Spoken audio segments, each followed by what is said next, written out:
There's so much to be said. Hello, everyone. Thank you so much for joining us today on This Needs to Be Said.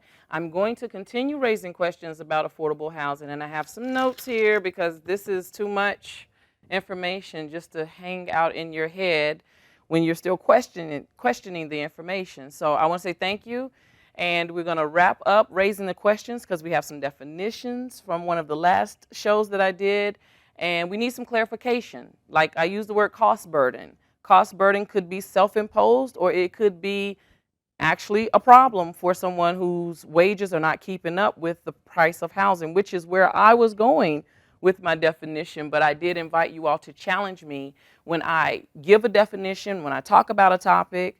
I'm expecting you to question everything. I'm not offended by that. It makes me give you better information because you don't have time to check out every single thing that affects your life.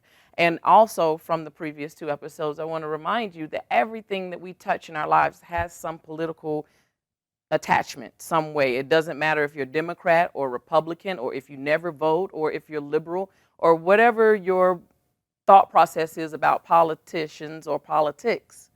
Everything in your life, from the water you drink to the affordable housing crisis. And I pause because I'm not sure, because we haven't yet decided if it's a crisis yet, even though the newspapers are saying there's an affordable housing crisis. So I want to say thank you. Get your pen and paper out. I want you to write into us and let us know what your questions are. Get us to help explain something that has been on your mind. But in the meantime, while you're thinking of what you want to ask or waiting for answers to solutions that affect your life, I have some definitions for you. Are you ready? While you're getting ready, I want to say thank you again to the crew of people that help put the show together. It is a vision that hopefully everyone is willing to share, but they're coming to participate and they're behind the scenes. Hopefully I'll get to interview some of them and you get to meet them. So you have to stay tuned for that part. So thank you to everyone that is helping put this show together, people who research and ask me questions, and they want to know, are you going to talk about more than affordable housing? Yes, I am. But affordable housing became a bigger topic than what I anticipated. I thought it meant one thing. I thought it meant project living. If you're from Charlotte, North Carolina, there were places like Little Rock Apartments, which is still there, but they're probably getting ready to get rid of it too. Earl Village, Greertown, Piedmont Courts, all of these areas were projects, and I thought that was really the only way you could have affordable housing, but that's not so. You have Section 8, but you don't have Section 8 just for families. You have Section 8 for people with disabilities as well as seniors. So affordable housing affects a lot of people, and don't let me leave out the veterans. So we have people who have served in military who can't find housing. We have people who want to be independent that are developmentally disabled and can't. And you have people who are seniors, people who have worked all their lives, and now they can't afford to live. Where do they go? And while there are 181 communities for affordable housing, which is a mix of all of those I just named, it doesn't promise everyone a place to lay their head at night. And what we're learning is more people are coming to Charlotte, and it's making the problem worse. So can we call that a crisis when people are moving here, whether they have a place to stay or not, in hopes of finding another place to live? So there's income-based housing, there's workforce housing, there's mixed income housing, and then there's market rate. There's HUD, low-income housing. There's public housing offered by housing authorities, nonprofits that help with housing needs. So I just think about myself being in this situation as best as I can, and housing is a basic need. And if I have to spend all day thinking about where am I going to lay my head, where are my children going to lay my head, where's my mother who's a senior citizen going to be in a safe community when I'm not there with her, where can she be? These things do not come up easily. All of these things that I named to you didn't instantly come to my mind. It didn't instantly come to my mind about what would be the best option. Income-based. How do I know what the income-based criteria is? Am I making more than the amount I need to live in this space? And if it's income-based, can I afford 30% of what I'm making to go towards rent? 30% may seem like a small amount of money, but it's big when you're not making a lot of money. we have more housing coming or more housing being built. And I say housing because it's apartment buildings that are going up, high-rise buildings. And, well, everybody doesn't have a place to stay. And while it may be affordable housing, it's not affordable for everyone. We're going to take a quick break, and we'll be right back in just a moment with more of This Needs to Be Said. Welcome back to This Needs to Be Said. We're going to continue our discussion on affordable housing, unpacking the definitions. There's so much to consider, and I just can't imagine the people that I see, because everybody who's displaced isn't visible, but those that I see that are visible, it's hard for me to see them sitting down, researching deeply where they're going to live.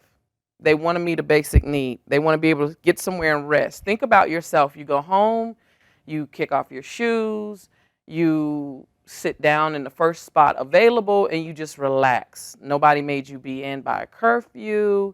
You have your own space. You probably have a bedroom door you can close. You can go to the bathroom when you want to.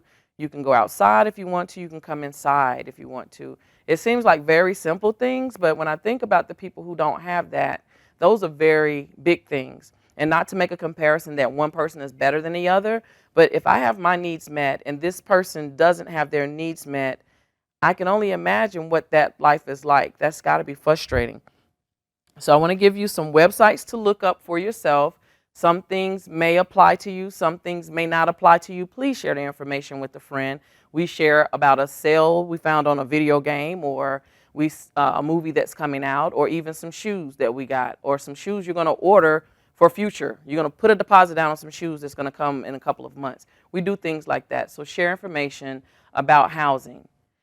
I said it in a previous interview or a previous show. I do not like it when people ride past people that are begging for money. I'm not saying that you have to give every time you see them, but that is a human. You do not have to ignore them. You can always say politely, I don't have anything, or I'm not able to help you today. But acknowledge that person, because they may not even want anything from you. There have been a couple of times that I've seen people just with signs, not asking for money, telling you to have a happy day, for you to smile, to remember that, this life is what we make of it. So it's surprising sometimes to see that they have good cheer and they're smiling and they're waving. It's not their job. We just automatically assume that person is going to beg me for something, some money, and they're not going to do what they said they're going to do with it. I challenge you to be suspicious, but I don't challenge you to be inhumane. These people could be you. You could be one of those people. We have a fine line between we and they. You could very well be one of they, very easily. Anything can happen. And I know we've heard it. It could be you. You're one paycheck away from this, or one life crisis away from you being in a situation where you don't have housing. You could be one medical emergency from being homeless. Anything could impact your life. You could be doing everything right and everything seems to go wrong. And you want to know, why do bad things happen to good people? Because it's life. And if you don't help other people, you'd be hard pressed to feel okay with somebody helping you, because you feel guilty. You've never helped anybody. But then again, there are some people who would just take the help and wouldn't care. I'm looking for us to be our brothers and sisters' keeper, not because you're under any particular religious practice, but that's another human. And if that was me asking for change, or if that was me looking for housing for me and my children, or if that was me just out of the military, I'm disabled, and I have guaranteed money coming in, I just don't know where to look because I haven't been a civilian. Any of these categories could be one of us. How would we help ourselves in that situation? So the next time you see someone who is in need, look at yourself. I'm Katherine, and you just say to yourself, whatever your name is, that's me. What would I do with Katherine? Would I give Katherine water? Would I give Katherine $1? Would I help Katherine? Would I give her information? Would I? And if your answer is no, you wouldn't help Katherine, Sherry, TJ, Jeff, if you would not help yourself in that situation, then I completely understand you not helping that person. But it's real hard for you to say no to yourself, because we say yes all the time to ourselves. Yes, I want a better situation for myself, even if it's 5 seconds better than what I've had before. You want better for yourself. You want safety, and you want somebody to acknowledge you, and you want to feel human, no matter your circumstances. That's what I would do for Katherine. So I'm going to acknowledge her even if I can't give her something tangible. I'll give her a pleasant look. I won't choose to mistreat her or look at her as if she's less than me, because she is me. We're all connected regardless of what we decide, whatever our belief systems are. We're all connected, and we should behave more like we're connected. So a couple of sites for you to look at: lowincomehousing.us. I didn't know to look that up until I started doing a research for it. And this is where I got the median income of $74,100 for the median income of Charlotte, Mecklenburg County. I don't think I have any friends that make that kind of money. So I don't know where they got all of that information from. Who did they count? Whose income did they count? We're going to take a quick break and we'll be back. And I promise I'm going to give you more definitions and more websites. All right, thank you so much for staying tuned to This Needs to Be Said. As promised, we're going to have some more definitions and some more websites. AffordableHousingOnline.com. AffordableHousingOnline.com. You know what really puzzles me about these websites? That the people who actually need this information usually aren't online. So I hope that you're one of those people that you're not on the internet much, but you happen to be tuning into this show, and you share this information with other people you know. Now, unless the statistics are wrong, and they could be, they're telling me that 56,000 households within this community does not have internet. But I am giving you these websites, okay? The library is a great place to go look these resources up. It's free. Please pass the information on to someone. I almost feel like we're giving the information out and the people who need it won't get it. So help me overcome that feeling by sharing this information with people, because we don't know which program or which website is going to lead them to their new permanent home or their long-term home, somewhere that they can be and be proud of. I've met so many people who have been displaced or who have been disabled, a veteran or developmentally disabled, and the independence that you feel when you have something as simple as keys to a house. I kid you not. I had a friend a couple of years ago, and he didn't have his own place, and he was displaced. Okay, that makes sense. He didn't have his own place. He was a disabled veteran, and he didn't have a set of keys to the place that he was allowed to go to. And you would think that wasn't a big deal because we let you in, you can sleep here, but you have to be in by a certain time, but you have a place to come into. But he didn't have keys. And even if he never used the keys, it's just some sense of stability that you have when you have a key that goes to a door. I'm breaking this down so simply because these are things I didn't even think about. I didn't even know to think about it. And so for me, as his friend, I gave him some keys that symbolized a door that he can unlock. And it happened to be the place that I was living. He didn't move in with me, but it gave him some symbol. And he knew that he could use the key anytime he wanted to, but it wasn't something that kept him out. It wasn't something that had so many boundaries around it that he couldn't just live. And it's a basic thing. We don't think about it. A few years ago, I helped out with the radio station WGIV that's here in Charlotte. And oh, I'm sorry. Did I miss something? No. I'll begin again. Okay. Another thing that happened, I was working with WGIV a few years ago, which is a Charlotte-based station, and it's been here more than 70 years by this point. And we went to volunteer to help in the homeless community. In the homeless community, my mind thought they, need a blanket. And I'm thinking the blanket off your bed at home. And maybe to somebody else that sounds instantly dumb, but it didn't, because I didn't know what it took to live outside, because I hadn't lived outside. So I didn't take the blankets. We took toiletries and socks and little things that they could carry around with them and use. But when I got there, I had to know, would it have helped you if I brought a blanket? And they told me no, because they have to carry their things around with them every day. They don't have a place to lay them down and put them and come back to them. So I would have brought them more burden than something helping. They told me simply, if I would have brought them a trash bag, a big trash bag that they could put their things in, it would keep them dry. Now, I don't know if any of you are campers or if you've ever had to sleep outdoors any time at all. But whenever you wake up in the morning outside, it's wet. whether it rained or not. There's dew on the ground. There's wetness. There's moisture. So just imagine your belongings are moist every day because you had no way to protect them. Things that you don't think about because you have a dresser at home or you have a way to put your things away.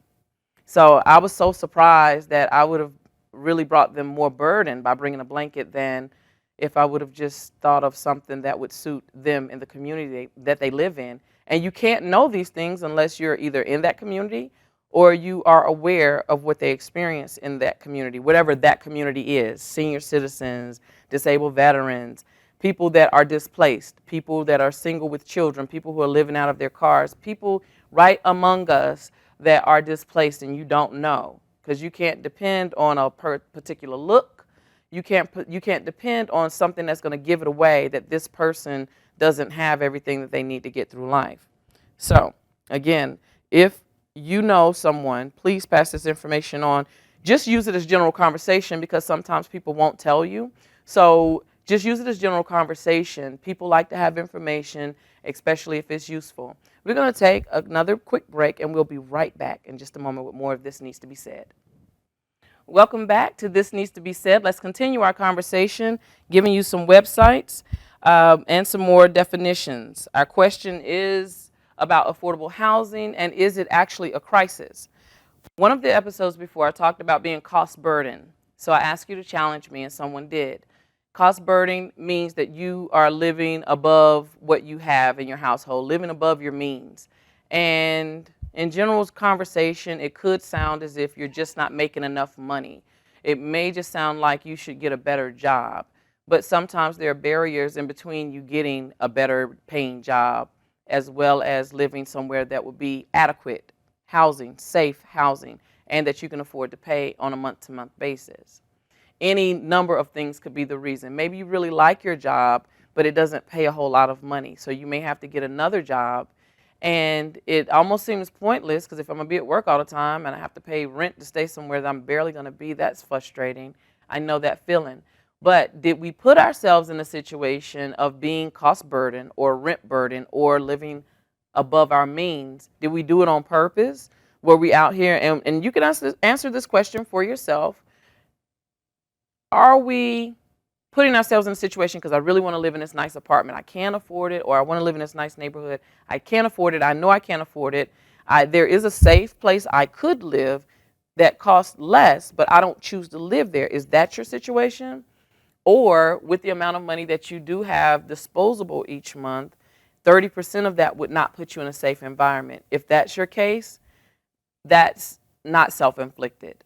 Yes, you can go back to school. Yes, you can get more training, but will it save your home if you're at risk of losing your home right now? Would you be in a safe environment? Is the crime rate up on your side of town, but this is where you can afford to live?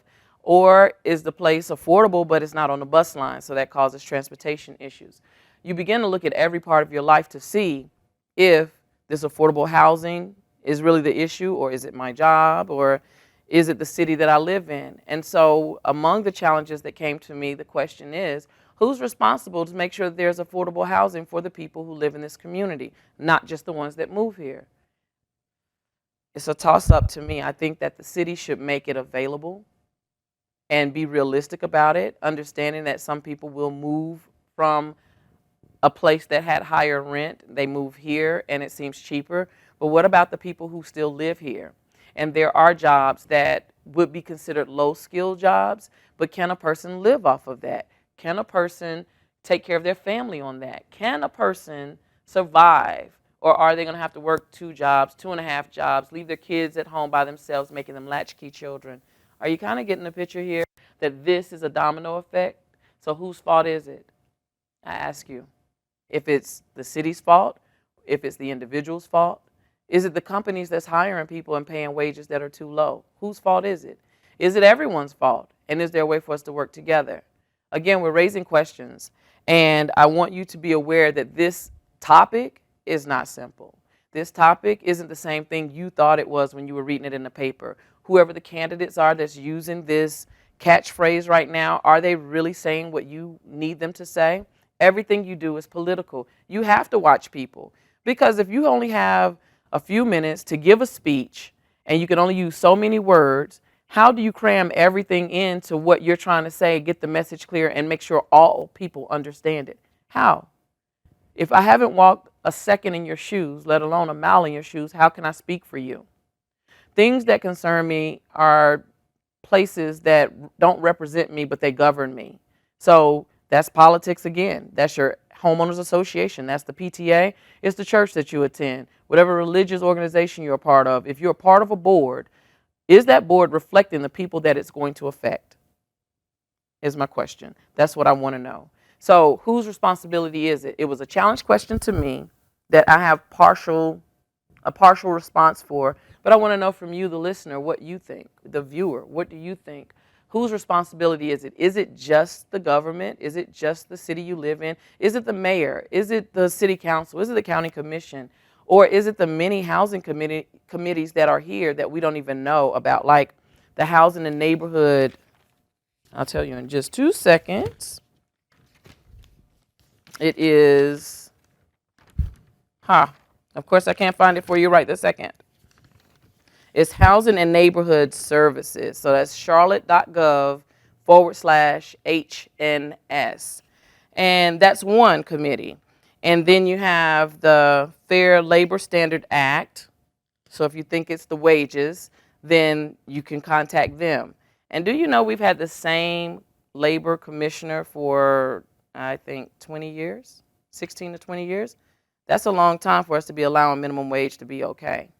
Let's take a break and we'll be back with more from This Needs to Be Said. Welcome back to This Needs to Be Said. And we've had some definitions, and you may have heard of the rent overburden. I said that earlier, or cost burden. And that's when you're spending more than 30% of your income. Low income housing tax credit. That's a mouthful. And that's LIHTC.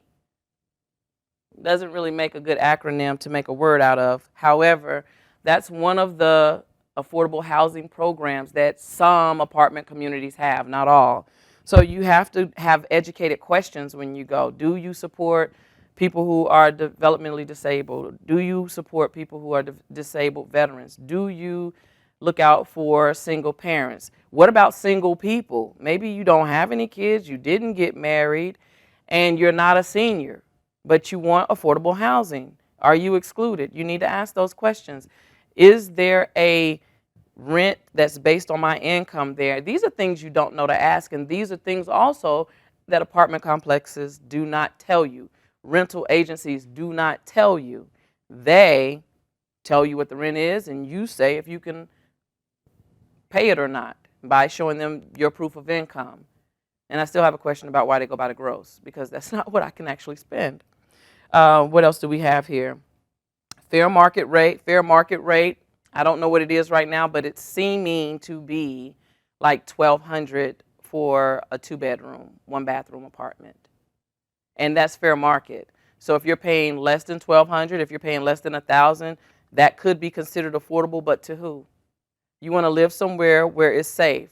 And I have a question for you all. Do you feel like renters are better or worse than owners?